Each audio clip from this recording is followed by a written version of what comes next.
The air in their luxurious Seoul apartment hummed with a silent, joyful energy.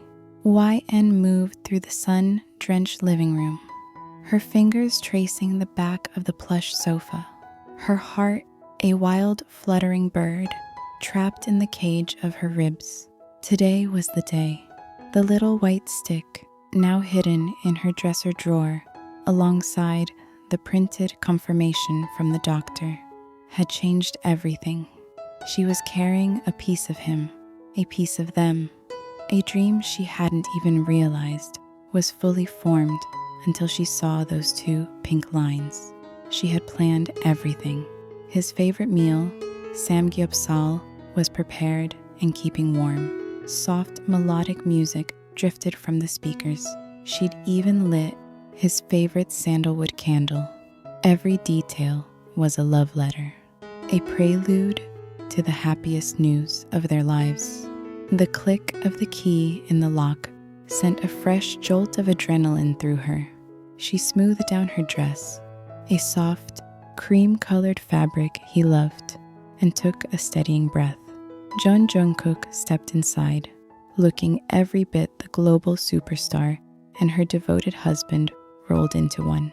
His broad shoulders were slightly slumped with the day's fatigue, but his eyes, those deep, expressive pools of brown, lit up the moment they landed on her. A smile, tired but genuine, graced his lips. YN, he breathed out, dropping his bag and opening his arms. She flew into them, burying her face in the familiar, comforting scent of his cologne and the faint hint of studio sweat. "What's all this? Did I forget an anniversary?" She laughed, a nervous, tinkling sound. "No, silly. Can't I just spoil my husband for no reason?" He kissed the top of her head, holding her tight. "You're the best reason I have."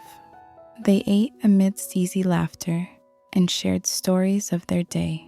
YN watched him, memorizing the way his eyes crinkled when he laughed, the way he enthusiastically wrapped a piece of perfectly grilled pork for her. This was it. This was their perfect life, and it was about to become even more perfect. As he leaned back, patting his stomach contentedly, she knew the moment had arrived. Her palms were slick with sweat. "Jungkook," she began, her voice barely a whisper.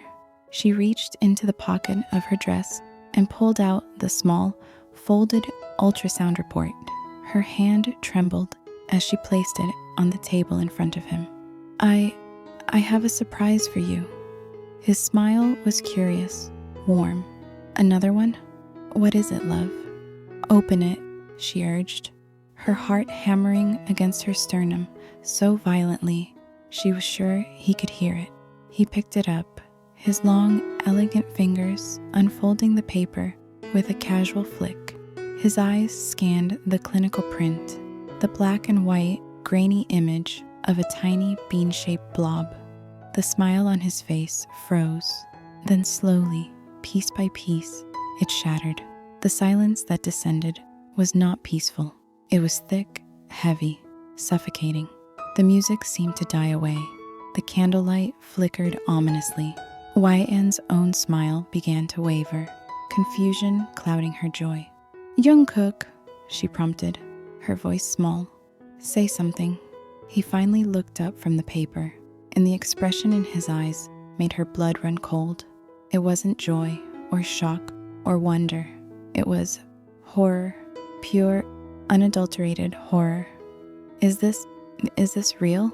he asked, his voice low and gravelly, completely devoid of its usual warmth. "Yes," she whispered, a tear of confused happiness escaping her eye. "We're going to have a baby. I'm pregnant." The words, which she had practiced saying with so much love, seemed to hang in the air like a death sentence. Jungkook pushed his chair back, the screech of wood on tile gratingly loud. He stood up, turning away from her, running a hand through his dark hair. "No," he said, the word a blunt, brutal force. "No, YN, you can't be." The first fissure cracked through her heart. What? Why? Jungkook, this is good news. This is what we wanted. He spun around, and his face was a mask of anguish, but in her own overwhelming emotion, she mistook it for anger, for rejection. It's not. You have to get rid of it. The world stopped. The words didn't make sense. They were foreign, alien, a violent assault on her very soul. What did you just say? He took a step towards her, his jaw clenched. I said you need to abort it, Yin. Schedule the appointment. Tomorrow. The air was ripped from her lungs. It felt like he had reached into her chest and physically torn her heart out. The room tilted, the carefully prepared dinner, the candles, his face, everything blurred into a nauseating swirl. Abort? The word was ash on her tongue. Our baby? Your baby? Yes, he insisted, his voice harsh, desperate. It's the only way. The only way for what? She cried, her own voice rising to a hysterical pitch. Tears streamed down her face, hot and relentless. How can you say that? How can you look at me and say that? Don't you want this? Don't you want a family with me? It's not about want, he shouted, and the sound was so unlike him, so raw and pained, but she was too far gone in her own devastation to hear anything but cruelty. You just have to trust me. Do this, YN, please. Trust you? She sobbed, wrapping her arms around her stomach, a protective instinct flaring to life. You're asking me to kill our child, and you want me to trust you? Do you hate the idea of me being the mother of your child that much? Do you hate us? Her words were daggers, meant to wound him as deeply as he had wounded her. And they did. He flinched as if she'd struck him physically, a fresh wave of agony washing over his features. He opened his mouth, and for a split second, she saw it. A glimpse of something terrifyingly vulnerable, a secret poised on the tip of his tongue. But then his walls slammed back down, higher and harder than before. Just do it, he ground out, his tone final, cold. That's my decision. He turned and walked away, leaving her standing amidst the ruins of their perfect evening. The ultrasound report lying on the table like a discarded piece of trash. That night, she slept in the guest room, her body racked with sobs that felt like they would break her in two. The man she loved, the man who wrote her love songs and whispered promises of forever under the stars, had looked at the proof of their love and seen only something to be destroyed. The days that followed were a hellish blur. Jungkook became a ghost in their own home. He was distant, cold, insisting on his demand with a quiet, terrifying resolve whenever she tried to broach the subject. He avoided her touch, her gaze, sleeping on the couch. Every polite, detached interaction was another nail in the coffin of her heart. She felt alone, betrayed, and utterly broken. The life growing inside her felt like a secret she had to protect from its own father. The love she felt for him began to curdle into something else, a deep, resonating pain that whispered a terrible truth. She could not raise a child with a man who had rejected its very existence. She could not stay. 1 week after the night that shattered her world, she found him staring out of the floor-to-ceiling window at the city lights below. His posture was rigid, his shoulders tense. Jungkook, she said, her voice hollow, all tears spent. He didn't turn. Have you made the appointment? The question was the final blow.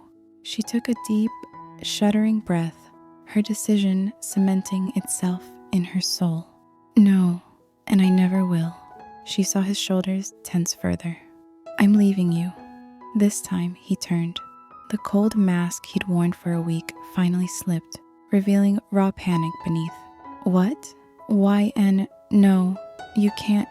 I can't stay with a man who sees our child as a mistake to be erased, she interrupted, her voice surprisingly steady despite the earthquake inside her. I thought you were my forever, Jungkook. I thought we dreamed the same dreams. But you're a stranger to me, a cruel, heartless stranger who I thought I knew. I will love this baby enough for both of us. I will give it a life filled with love, something you clearly cannot offer. She turned to leave, to go pack her things, to walk out of the life they built together. The first miscarriage. The words stopped her in her tracks. They were whispered, choked, filled with a pain so profound it seemed to suck all the air from the room. She slowly turned back. Jungkook was crying, silent tears carving paths down his beautiful, anguished face. He was crumbling before her eyes, the strong, stoic facade dissolving into dust.